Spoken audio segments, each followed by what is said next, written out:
Petrol और diesel के दाम में बढ़ोतरी का सिलसिला आज भी जारी है। दिल्ली में पेट्रोल 13 पैसे प्रति लीटर और डीजल के दाम में 19 पैसे प्रति लीटर का इजाफा हुआ है।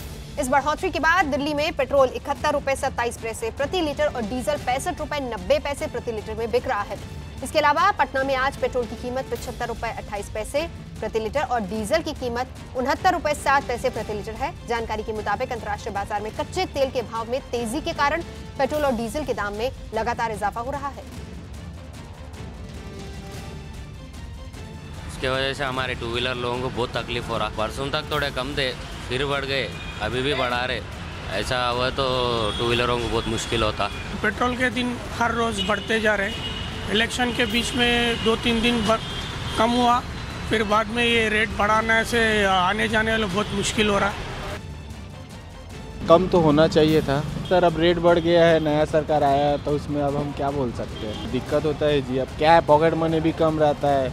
पार्ट टाइम जॉब भी करता हूँ, वैसे मैं जॉब ही करता हूँ। भाई अभी देखिए महंगाई तो है, हमको बहुत दिक्कतें हो रही है, घरेलू में परेशानी हो रही है, सिलेंडर वगैरह में भी। केंद्र सरकार जो है, मोदी सरकार, इन्होंने जो रेट बढ़ाया इससे पूरे जनता त्रस्त है। और अभी जो आने वाला चुनाव होगा उसमें फैसला करेंगी जनता। महाराष्ट्र एटीएस ने 26 जनवरी से पहले बड़े आतंकी साजिश का भंडाफोड़ करने का दावा किया है। औरंगाबाद और ठाणे के मुमरा में छापामारी के दौरान एटीएस की टीम ने आतंकी संगठन आईएसआईएस के मॉड्यूल से जुड़े 8 संदिग्धों को गिरफ्तार किया है। औरंगाबाद से पकड़े गए 5 संदिग्धों की देर रात सरकारी अस्पताल में मेडिकल जांच करवाई गई। वहीं खुफिया जानकारी पर कार्रवाई करते हुए एटीएस ने ठाणे के मुमरा इलाके से भी 4 संदिग्धों को धर दबोचा है। एटीएस ने इन संदिग्धों से बरामद किए गए लैपटॉप और मोबाइल में कई आपत्तिजनक वीडियो मिलने का दावा किया है। आरोप यह है कि ये लोग वीडियो का इस्तेमाल लोगों को अपने संगठन में भर्ती करने के लिए किया करते थे। और यही नहीं, एटीएस ने यह भी दावा किया है कि संदिग्ध 26 जनवरी और आने वाले चुनावों के दौरान आतंकी वारदात की साजिश रच रहे थे। सभी संदिग्धों को आज कोर्ट में पेश किया जाएगा। आशीष सिंह हमारे साथ इस वक्त जुड़ चुके हैं। आशीष, जानना ही चाहेंगे पहली बात तो जो वीडियोस हैं उनमें क्या है, और दूसरा कितना बड़ा ये गैंग है? जी, इस पूरे जो है सिंडिकेट का तो देखा जाए तो ये आईएसआईएस प्रोपोगेंडा सेल से प्रभावित था, जिसमें मोहसिन खान नाम का जो मुख्य मास्टरमाइंड था वो सीरिया से आईएसआईएस के एक ऑपरेटर के जरिए जुड़ा हुआ था, जो कि वहां से वीडियोस भेजे जाते थे। उन्हीं वीडियोस का इस्तेमाल करके लोगों को बरगलाने का काम करता था। इसके अलावा सीरिया से फंड के भी जो है वो ट्रांसफर किए गए हैं, जिसके कई अहम सुराग एटीएस को मिले हैं। साथ ही साथ जो इनके पास बरामद किए गए लैपटॉप्स हैं, मोबाइल फोन्स हैं, उनमें आपत्तिजनक वीडियोस के साथ ही साथ एसीटॉन नाम का केमिकल भी बरामद किया गया है, जिसका इस्तेमाल करना 26 जनवरी से पहले जो है किसी आतंकी गतिविधि को अंजाम देने के लिए जो है वो किया जाना था। जिसके सुराग मिले हैं, उस एसीटॉन की बोतल को भी जब्त कर लिया गया है। मामले की जांच जो की जा रही है उसमें कई और जो है कड़ियां जुड़ सकती है। निश्चित तौर पर औरंगाबाद सहित सातारा, सांगली जैसे कई जगहों पर इसी तरह की रिक्रूटमेंट की गई थी, जिसके मद्देनजर फिलहाल एटीएस की छापेमारी अभी भी जारी है। नजर बना रहे कि आशीष, हम लौटेंगे आपके पास। ईवीएम की हैकिंग के दावों पर शुरू हुआ घमासान थमता नजर नहीं आ रहा है। तेलंगाना में बीजेपी नेता जी किशन रेड्डी ने कांग्रेस नेता कपिल सिब्बल के खिलाफ हैदराबाद पुलिस में शिकायत दर्ज करवाने का ऐलान कर दिया है और हैकिंग मामले में 11 लोगों की हत्या करने के आरोपों को बेबुनियाद बताया। और इस बीच चुनाव आयोग ने भी इस मामले में एफआईआर दर्ज कर लंदन में ईवीएम हैकिंग पर हुए कार्यक्रम की जांच करवाए जाने की मांग की है। उधर चुनाव आयोग के लिए ईवीएम बनाने वाली कंपनी ECIL यानी electronic corporation of India limited ने भी ईवीएम हैक करने का दावा करने वाले आदमी सैयद शुजा की कंपनी में किसी भी भूमिका से इनकार कर दिया है, जिसके बाद बीजेपी ने कपिल सिब्बल के बहाने कांग्रेस पर हमले तेज कर दिए हैं। ये विदेशी हाथों में खेल रहे हैं और कांग्रेस अभी इस तरह के नए नए और नाटक करती रहेगी, लेकिन उसी के कारण वो जनता से दूर जाएगी। और वहीं समाजवादी पार्टी के अध्यक्ष और यूपी के पूर्व मुख्यमंत्री अखिलेश यादव भी ईवीएम पर जारी इस घमासान में कूदे और लोकतंत्र में मतदाताओं के विश्वास का हवाला देते हुए ट्वीट कर दिया कि चुनावी प्रक्रिया में मतपत्र के इस्तेमाल राज्य और नागरिक के बीच विश्वास के रिश्ते को पारदर्शी और मजबूत बनाता है। इस रिश्ते के बीच ईवीएम का आ जाना संदेह को जन्म देता है।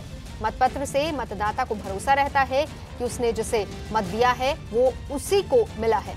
ये विश्वास ही लोकतंत्र की संजीवनी है। और अनेक जगहों पर बोगस मतदान होता था, बूथ पर कब्जा होता था। ईवीएम के बाद वो संभव नहीं। अभी उसके साथ वीवीपैट का सिस्टम आ गया। मैं समझता हूँ कि यही बहुत है।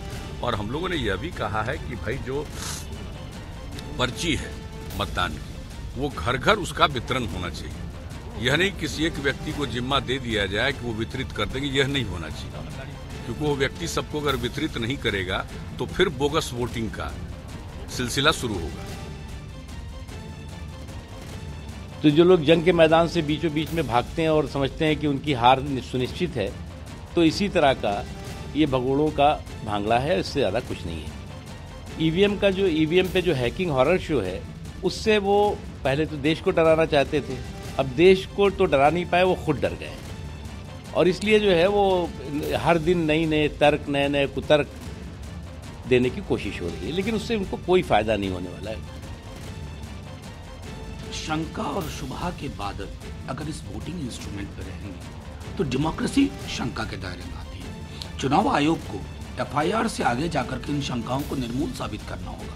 मैंने खुद दिल्ली विधानसभा में हैकिंग का नजारा देखा, इसलिए मेरा मानना है कि आर्टिकल 324 के तहत चुनाव आयोग स्वतंत्र और निष्पक्ष चुनाव का कस्टोडियन है, किसी मशीन का कस्टोडियन नहीं है, चाहे वो आसमान से टपकी हो या टिम्बकटू से लाई गई हो।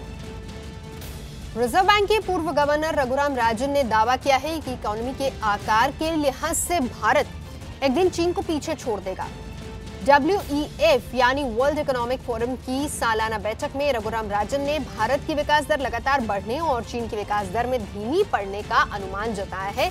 राजन ने यह भी दावा किया है कि इकोनॉमी के लिहाज से चीन को पीछे छोड़ने पर भारत दक्षिण एशियाई देशों के विकास में अहम योगदान करने की स्थिति में आ जाएगा।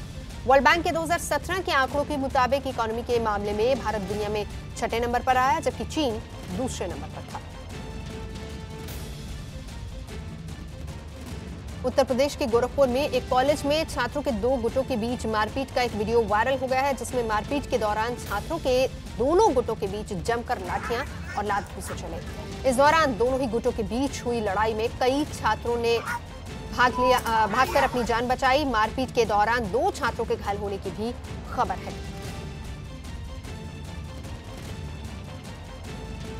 यूपी के मथुरा में आगरा दिल्ली हाईवे के पास अचानक एक चलती कार में आग लग गई। कार के इंजन से आग की लपटें निकलती हुई दिखी, जिसके बाद कार सवार 4 लोगों ने कूदकर अपनी जान बचाई। ये तस्वीरें, चलती कार में आग लगी, कार के इंजन से लपटें जैसे ही दिखाई दी, 4 लोगों ने तुरंत कार से कूदकर अपनी जान बचाई। हालांकि आग की वजह का अभी तक पता नहीं चल पाया है। कार के इंजन से आग की लपटें निकलती हुई नजर आ रही थी।